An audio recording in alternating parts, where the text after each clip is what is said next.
छंद। छंद शब्द संस्कृत के छिदी धातु से बना है। छिदी का अर्थ है आच्छादित करना। सर्वप्रथम छंद की चर्चा ऋग्वेद में आई है। छंद शास्त्र का प्रथम प्रणेता आचार्य पिंगल को माना जाता है।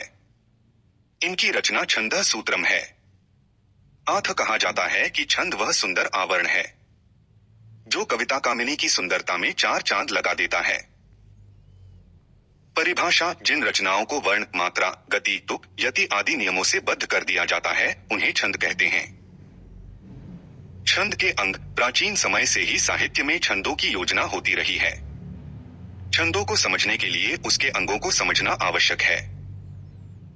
1 वर्ण, 2 मात्रा, 3 यति, 4 गति, 5 तुक, 6 लघु, 7 गुरु, 8 गण। 1 वर्ण, वर्ण को ही अक्षर कहते हैं।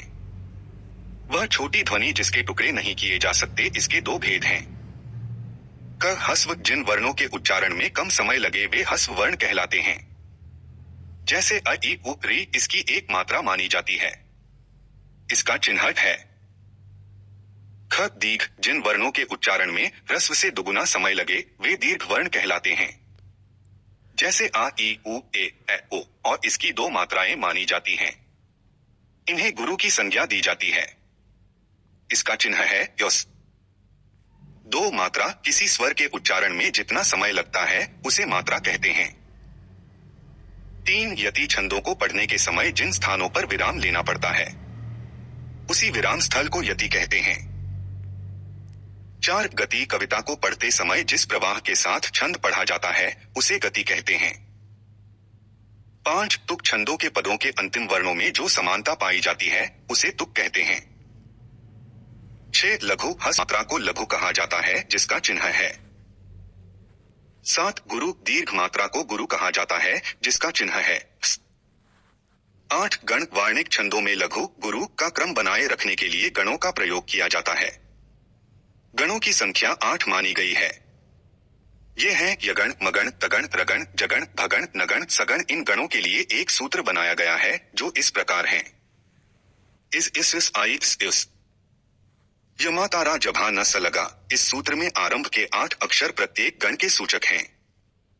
अंत के 2 अक्षर लघु और गुरु के सूचक हैं। क, अ, इ, उ जैसे वर्ण युक्त रचना को लघु माना जाता है। जैसे रमन, इसमें तीनों वर्ण लघु हैं। ह्रस्व स्वर पर जब चंद्रबिंदु लगता है तब भी वह लघु होता है।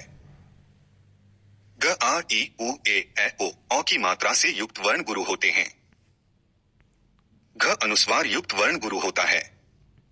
जैसे चंचल में चन वर्ण गुरु है। ड विसर्ग युक्त वर्ण भी गुरु होता है। जैसे प्रातः में तह वर्ण गुरु है। च संयुक्त वर्ण के पूर्व का वर्ण गुरु होता है। वर्ण और मात्रा के आधार पर छंद के 4 भेद होते हैं। 1 मात्रिक, 2 वार्णिक, 3 उभय, 4 मुक्तक। एक मात्रिक छंद: इन छंदों में मात्राओं की समानता का ध्यान तो रखा जाता है किंतु वर्णों की समानता पर नहीं। कुछ प्रमुख मात्रिक छंद इस प्रकार है। क, दोहा: इसके 4 चरण होते हैं।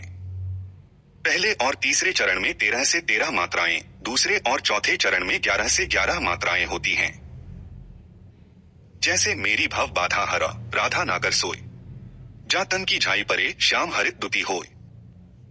ख, सोरठा: इसमें 4 चरण होते हैं। पहले और तीसरे चरण में 11 से 11 मात्राएं, दूसरे और चौथे चरण में 13 से 13 मात्राएं होती हैं। यह दोहे का उल्टा होता है। जैसे मूक होई वाचाल पंगु, चढ़ी गिरिवर गेहें, जासु कृपा सो दयाल, द्रवहु सकल कलिमल देहें। ग, चौपाई: इस छंद में 4 चरण होते हैं। इसके प्रत्येक चरण में 16 मात्रा होती हैं। जैसे जय हनुमान ज्ञान गुण सागर, जय कपीस तिहु लोक उजागर, राम दूत अतुलित बलधामा, अंजनी पुत्र पवन सुतनामा। घ, रोला: इसमें 4 चरण होते हैं। प्रत्येक चरण में 24 मात्राएं होती हैं। जैसे मदमाता जन भला दीन दुख क्या पहचाने, दीन बंधु बिनु कौन दीन ये को जाने। होता जो न आधार शोक में नाथ तुम्हारा, निराधार यह जीव भटकता फिरता मारा। न कुंडलियां इसमें 6 चरण होते हैं। प्रत्येक चरण में 24 मात्राएं होती हैं। जैसे रंभा झुमत ही कहा थोड़े ही दिन है, तुमसे कहते हैं गए अरुद वह हैं इति खेत। अरुद वह हैं इति खेत मूल लघु खाता ही ने, ताहु पै गज रहे दोठी तुम पर अति दीने। बरने दीन दयाल हमें लखी होए अचंभा, एक जन्म के लागी कहा झुकी झुमत रंभा। च बरबै इसमें 4 चरण होते हैं। प्रथम एवं तृतीय चरण में 12 से 12 मात्राएं, द्वितीय तथा चतुर्थ चरण में 7 से 7 मात्राएं होती हैं। जैसे वाम अंग शिव शोभित शिवा अपार, सरद सुवारिद में जनो तड़ित विहार। छ उल्लाला इसमें 4 चरण होते हैं। विषम चरणों में 15 से 15 मात्राएं, सम चरणों में 13 से 13 मात्राएं होती हैं। जैसे सब भांति सुशासित हो जहां, समता के सुख कर नियम, बस उसी स्वशासित देश में जागे हे जगदीश हम। ज छप्पय यह 6 चरण वाला छंद है। प्रथम 4 चरण रोला के, अंतिम 2 चरण उल्लाला के होते हैं। जैसे जहां स्वतंत्र विचार न बदल मन, जहां न बाधक बने सबका निबलो के सुख में, सबको जहां समान निजोन्नति का अवसर हो, शांति दायिनी निशा हर्ष सूचक वासर हो, सब भांति सुशासित हो जहां, समता के सुख कर नियम, बस उसी स्वशासित देश में जागे जगदीश हम। 2 वार्णिक छंद। जिन छंदों को केवल वर्ण गणना के आधार पर रचा गया है वह छंद वार्णिक छंद कहलाते हैं। वार्णिक छंद के सभी चरणों में वर्णों की संख्या का ध्यान रखा जाता है। क इंद्रवज्रा इस छंद में 11 वर्ण होते हैं। प्रत्येक चरण में 2 तगण, 1 जगण और 2 गुरु वर्ण मिलाकर 11 वर्ण होते हैं। जैसे जागो उठो भारत देशवासी, आलस्य त्यागो न बनो विलासी, ऊंचे उठो दिव्य कला दिखाओ, संसार में पूज्य पुनः कहलाओ। ख कवित्त इस छंद में प्रत्येक चरण में 16 और 15 पर विराम के साथ 31 वर्ण होते हैं तथा चरणांत में अंतिम वर्ण गुरु होता है। जैसे दींठी चकाचौंधी भई देखत सुवर्णमयी, एक ते एक आछे द्वारिका के भवन हैं। पूछे बिन को कहू काहू सो न बात करे, देवता से बैठे सब साधे साधी मौन हैं। ग द्रुत विलंबित इसके प्रत्येक चरण में नगण, भगण, भगण, रगण के क्रम कुल 12 वर्ण होते हैं।